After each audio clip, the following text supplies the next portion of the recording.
সুতরাং এই বিষয়টি ভেবে চিন্তে আগাতে হবে। হুট করে এটাতে কোনো কিছু করা যাবে না। এখন দেশে পার্লামেন্ট নাই, একটা অন্তর্বর্তীকালীন সরকার উপদেষ্টা পরিষদের মাধ্যমে পরিচালিত হচ্ছে। উপদেষ্টা পরিষদ মেনে নিলাম যে তারা মন্ত্রিপরিষদের বিকল্প, কিন্তু পার্লামেন্টও নাই।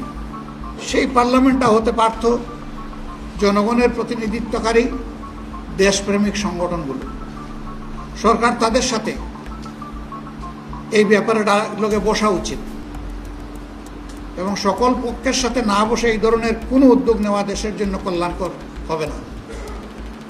আমরা আশা করব যে এই ব্যাপারে সরকার যথাযথ গুরুত্ব দেবেন এবং রাজনৈতিক দলসমূহের সাথে বসে, আরও যারা অংশীদার আছেন তাদের সাথে বসে, যারা সিকিউরিটি এক্সপার্ট আছেন তাদের সাথে বসে এই বিষয়ে সিদ্ধান্ত নেওয়া যেতে পারে। অথবা বিষয়টি যেহেতু অনেক বড়, এটাকে পরবর্তী নির্বাচিত সংসদের উপর ছেড়ে দেওয়া যেতে পারে, সেটাই উত্তম হবে। বন্দর ব্যবস্থাপনারও একটা বিষয় সামনে এসেছে। এটা একটা বিশাল বিষয়। আমাদের দেশের লাইফলাইন হলো চট্টগ্রাম বন্দর থেকে সারা দেশ।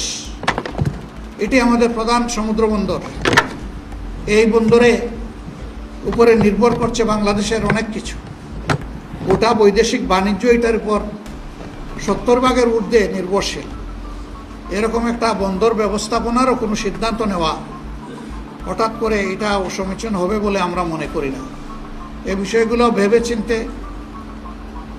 আরও অংশীজনের সাথে আলাপ করে কি করা যায় সে বিষয়গুলো সামনে নিয়ে আসা উচিত।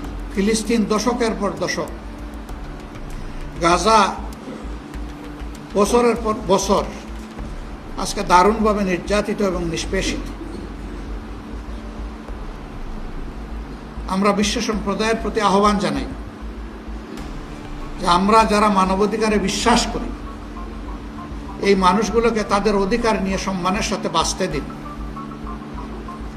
তার অধিকার যদি হরণ করেন তাহলে মানবাধিকারের কথা আমাদের মুখে মানায় না।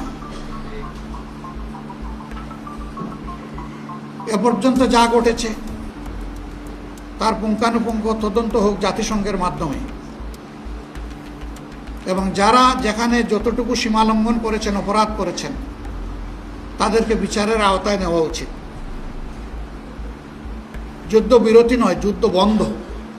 আমাদের দাবি যুদ্ধ বিরতি নয়। বিরতির মানে এরপরে বিরতি দিয়ে আবার শুরু করে দেবে, এটাই হচ্ছে। আমরা যুদ্ধ বিরতি চাই না, আমরা যুদ্ধ বন্ধ চাই। কোনো যুদ্ধ না হোক।